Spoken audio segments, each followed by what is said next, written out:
Oh, I see. Okay. Well, questions on the reading, grading, where we've been, where we're going?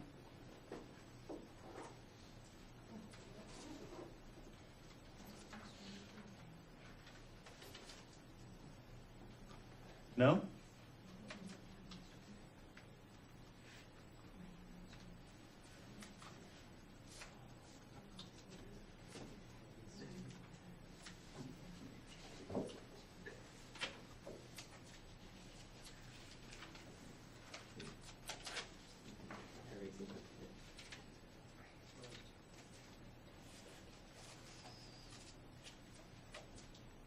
Okay, if memory serves,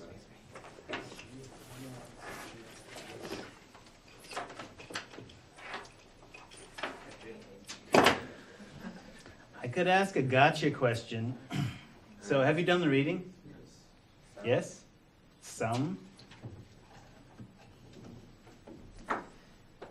If we were using a usual approach about famous people, basically the reading would have you focus on, like, Hannibal, right? Hannibal of Carthage. And the Phoenicians in general. And they'd be important to some people because of Hannibal's military achievement over Rome. Like, how does this guy beat Rome and hold Rome, with elephant cavalry and all that? And why is that important? Why would you think?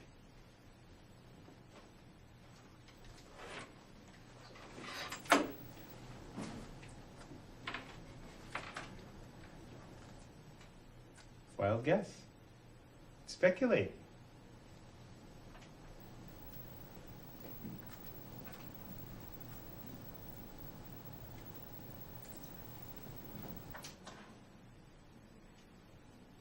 Do you find this cruel? Because, there's a couple of different ways of looking at how the educational process, and I'm actually trying to do the liberation one, where you're not just passive vessels to receive knowledge and wisdom, you're getting information to free yourself. Which means you actually have to apply it to your particular situation.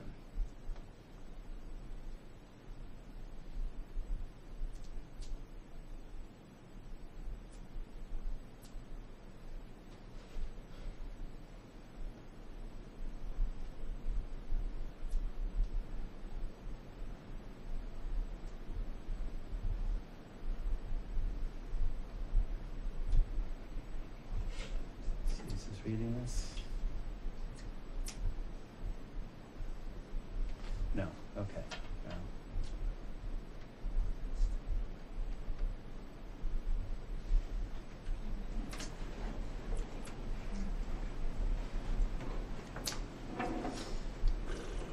All right. I will show you this. Might as well go here.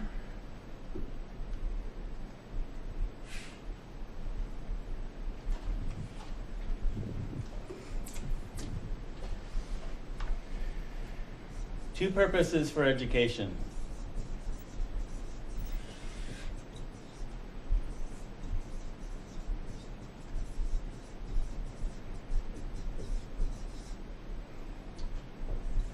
This is Paulo Freire.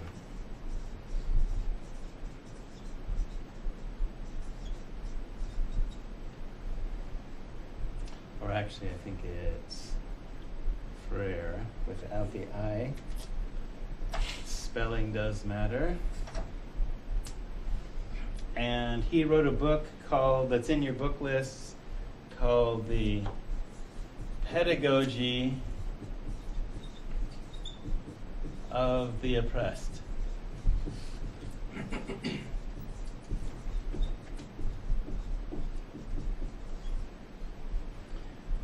Now, what a pedagogy is, it's what you teach, in what order, and also what you leave out. So in order to oppress somebody, you cannot be enslaved or oppressed by somebody stupider than you. Okay? Unless their threat of violence, they're bigger and dumber and they have bigger weapons, etc., etc. That's the only way you can be oppressed by somebody stupider than you. All right? So in order to keep you down, they have to control what you know and what's possible. Okay? What made Hannah, because Rome was badass, right? That's the narrative that you've been told. But part of Western civilization is not necessarily talking about Hannibal, from Carthage. Carthage is Phoenicia. Phoenicia is essentially their country in their own right, but they're also the Egyptian merchant fleet, which means they're sailing all over that part of the world, if not the planet. So they have already a different point of view than people who are landlocked, because they are sailors and they're also warriors. So if you're going to beat Rome in its own game with elephants, there's things about using elephants in battle. Elephants don't really like cold, but they will survive it. He only lost 2 elephants on that campaign. And he was able to conquer Rome, all of Italy, with elephant cavalry and foot soldiers. How many did he have? Huh? Do you know how many he has? Yeah, that's a known number. I have to re-look it up, but it's less than the Roman army, and he was able to beat the Roman army and hold the entire, all of Italy with that army for 10 years. And we're talking Rome. Yeah, so of course Rome would write that out of history. Oh, we don't want anybody getting any ideas about that. Like, how was he able to do that? And so, and eventually he fell, and eventually, he, met his end and all that kind of stuff. But the idea is, rather than just focus on battles and all that kind of stuff, look at, the overall technique. So how does that relate to what you're talking about now? So, for example, if I told you that in the original versions of chess, like Chaturanga, they had elephant cavalry. Like the knight in chess is a remnant of what used to be horse cavalry. But there's also elephant cavalry. Okay? Because Africans actually and Indians actually did use elephants in battle. It's not just a Lord of the Rings thing, if you remember that. Okay? Humans actually did that. You ride an elephant into battle, elephants are badass. They can take arrows, they can do a lot of things, right? So, and they're stronger than horses in a lot of ways. So what would you need to do to be able to control that kind of animal that could crush you? Right? And I was telling you about Arabians the other day, right? So, right, what kind of horse would it take for you to be able to ride into battle and not freak out at gunfire? Because horses do freak out. But if you breed a horse, what does it take to do that? How intelligent does it have to be? So getting back to what Freire talks about, the pedagogy of the oppressed. The idea is you can keep somebody oppressed by controlling what they know and what they learn. All right? So he's saying that there's 2 purposes for education: domestication. So 2 purposes for education. Domestication, which is the standard model that this college is built on. Okay? We will teach you a certain curriculum, and within curriculum it's about scope and sequence. Scope is how big it is, what you're teaching, and sequence, what you teach first and what you leave out. But that isn't necessarily part of your studies unless you go specifically into education, and they talk about hidden curriculum. So if you remember that graphic that I showed several weeks ago of an iceberg, okay? So above the water, It's Columbus discovered America. Below the water, it's everything that supports that thesis that you don't necessarily see. That changes how you think. All right? So it's not just important to do the reading, but also to think about it. And what does it mean to you critically? Like now. Okay? No matter who's in the White House. Really. Because the democracy was built on having a literate populace. At least as literate as the people running it, if not more. My preference for you would be more literate than Barack Obama or Mitt Romney. You may not think that's reasonable. I think that's the minimum you need to know to survive. My opinion. So I'm trying to teach to that level. Sorry if it's difficult, but it is difficult. So, domestication. So, Columbus discovered America versus, and in this, basically the idea, and look at the way the room is set up. It's set up so that it looks like knowledge is coming from one place and filling you up, and that you don't know shit. If I'm being blunt here. Freire says, no. Domestication versus liberation.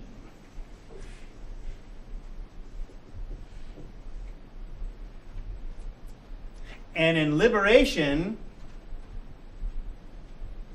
where you have teachers, domestication, you have teachers and students, and there's a power relationship where the teacher got more power than the students, right? Liberation is you have teacher learners and learner teachers.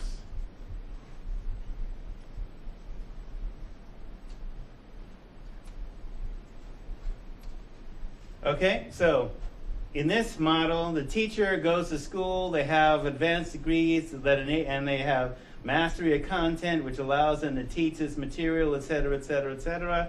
And then you have the students who maybe don't have, who at least know how to read and write and think and compose papers, but then can absorb the lesson and then give it back in a form of, I'm not being too deprecating here, but educational bulimia.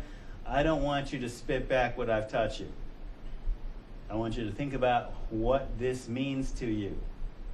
And so that's why in reaction papers, it's totally okay for you to be angry. Some of this stuff should make you angry. Made me angry. All right? We haven't even got into the intense stuff yet.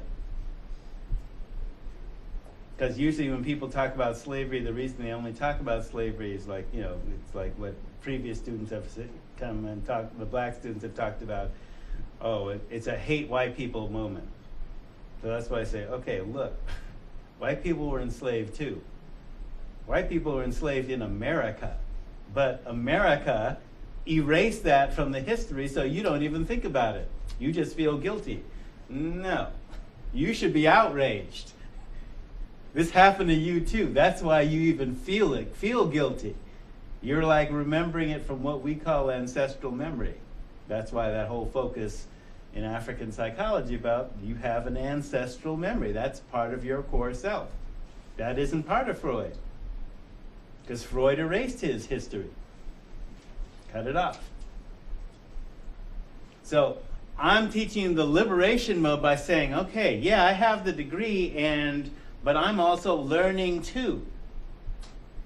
And you have your experience, which is valid, and you can teach it to me as well as you. All right? Now, when we talk about using history as a lens,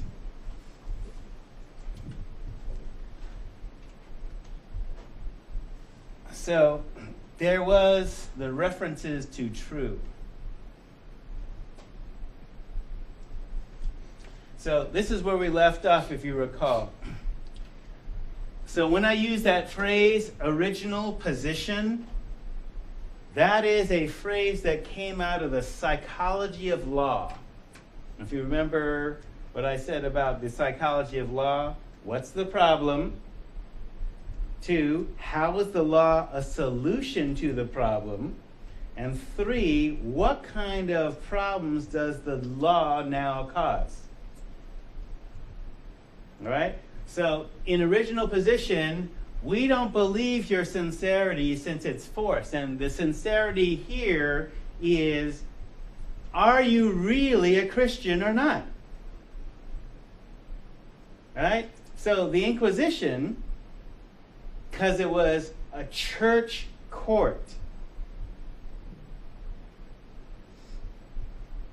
had no jurisdiction over Moors and Jews as such, because they're not Catholic, they're not Christian, whole other religion. But they're living in Spain under occupation, and the church is controlling the army.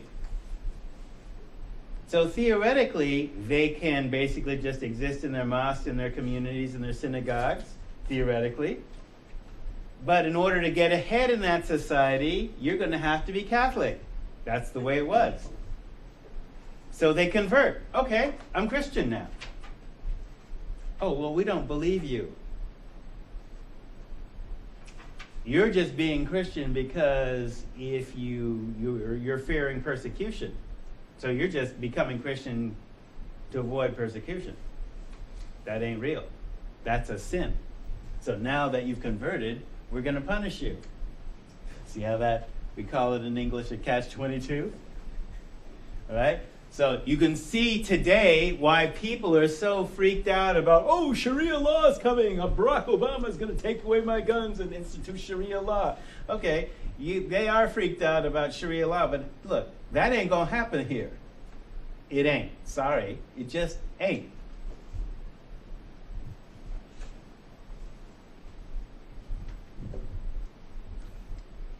So they're not technically Christians, but since once they accepted Christian baptism, they became capable of heresy in the technical sense of the word, where heresy is something that you're espousing that we as the church don't sanction.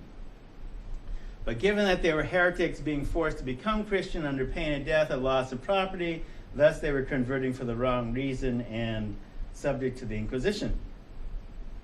So again, the other branches of the church, the African and Asian branches, didn't believe this. They said, look, Yeshua is a master teacher. He's a man just like us. He had human frailties just like us. Okay, he's not the Son of God on earth any more than we are or are not. So are we. But that got erased because you don't hear about the African and Asian parts of the church. But they did exist and do exist. So, Cachu. So, Spanish church became concerned with reports of heresy of some of its new members. Then in 1478, the time came that the true Christians had been waiting for. Now, true. So, a young cavalier, a soldier, who was trying to court a Jewish girl, went to meet the girl and came upon a group of Jews and conversos. So conversos are people who have converted to Christianity while practicing another faith. And it was also a term for people who were dark-skinned. Because remember, this is now the 13th century. There have only been European Jews at this point for 600 years. Okay? There were no European Jews before the 7th century. They're all in Africa as a body, right? So the Jews that we see today are mostly, especially when we see people portrayed or identifying as Jewish with synagogue, are called Ashkenaz. They're from Europe, or descended from Jews from Europe. And they actually also make a distinction between those who are, from Ethiopia, et cetera, et cetera. So, young cavalier, courting a Jewish girl, comes upon a group of Jews and conversos in some mysterious celebration. That night was the Jewish Passover, and the assembled had come together to celebrate it. Well, under the rules of the Inquisition, that's illegal. So the references to true Christian and untrue, real and not real. So in this point of view, this is the first idea where true Christians are white, and at this point, and you will see this in early Virginia law, where they talk about it's against the law for an indentured servant to raise a hand against a Christian. Wait, what does your religion have to do with it? Well, what they're saying is a white person. Because they're saying that all white people are Christians, and this is the beginning of that idea. So remember, Spanish Inquisition, we call that in English, but in Spanish, limpieza de la raza, the purification of the race. We're ethnically cleansing the church so that the church is white. You people who converted, who have Jewish or Moorish blood, you ain't real Christians. Notice how they're defining the rules that way. So, true Christians are white. That's the first. Now, this isn't true, but that's how they're defining it. And as we know from the golden rule, them that got the gold makes the rules. They got the gold. So, other things of this meme. So, true blue, red-blooded. Okay, when somebody says they're a red-blooded American, wait, all humans have red blood. What does this mean? Red-blooded American. What does red-blooded American mean if all humans have red blood? I mean, we ain't got Vulcans, so nobody's got green blood. Blue blood is referring to your royalty. Red blood? Well, that's a term from the Ku Klux Klan, who you can only get admitted to the Ku Klux Klan if you are racially pure, i.e. white Anglo-Saxon Protestant. You can't be mixed with anything else. And we won't get to the Klan for another couple of centuries yet, but that's where that term came from, red-blooded American. This came from the Ku Klux Klan saying, okay, true Americans, true Christians are white Anglo-Saxon Protestant. That's the Klan saying that. And it dates back to the Inquisition, which even though it's Catholics and the Klan are against Catholics, they've adopted the meme. That idea, racial purity. Real Americans. So what's a real American? Oh, Barack Obama's not a real American. Hawaii? Oh, you're right. Technically, Hawaii is occupied territory according to international law. So yeah, technically, Hawaii isn't America by international law, but who's going to take Hawaii from us? So I guess the birthers are right, but no, nice try. You're born in the United States, you're a citizen. Real Americans, what do you mean by that? Not like those people. So, once arrested, the Spanish Inquisition, the accused never knew who their accusers were. Once arrested, the accused heretics' property were seized. These properties were then administered at first by the crown and later by the general inquisitor. This fostered the means for anyone to accuse for personal reasons or to get gain. In many areas, men began to wonder whether a man's worldly wealth as well as his descent was now become an incriminating circumstance. Okay, so when we talk about racial profiling, or you look like you are of terrorist descent, and I'll say straight up, I'm of terrorist descent. Okay? I'm descended from the slaves that taught each other to read when it was illegal, so that's illegal. So in order to free yourself. So if you're freeing yourself from slavery, you are stealing property, and that is illegal. and anybody who helps you is a terrorist. So I'm straight up of terrorist descent. Because I'm not down with slavery in any form, or anybody, in any shape or form. So freedom comes by any means necessary. So these folks, this idea of how this affects us here is basically, this is where our jurisprudence comes from. You have the right to meet your accused, your accuser, with evidence. They can't take your stuff except with due process.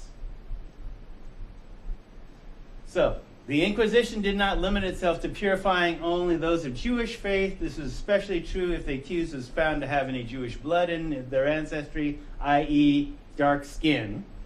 Even if the accused was now a devout Christian, he was tried as severely as possible because of his roots. The accused was also not allowed to have a lawyer or counsel for his defense, and the names of all witnesses were kept secret from him. Okay? So this is directly why we have what we have. This is why Protestants became Protestants, to protest this. And this is why, in terms of our American jurisprudence, why, yeah, you have the right, we'll Mirandize you, you have the right to an attorney, you have the right to see the evidence and discovery, you have a bunch of different things.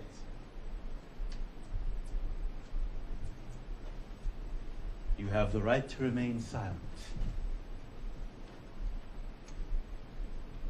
All right, so this is where, and I've mentioned papal bulls before, but papal bull is a proclamation from the Pope, which has the force of law. Since now, remember, we haven't separated church and state, so the Catholic Church is the state, and the military, and the university system, if you join it.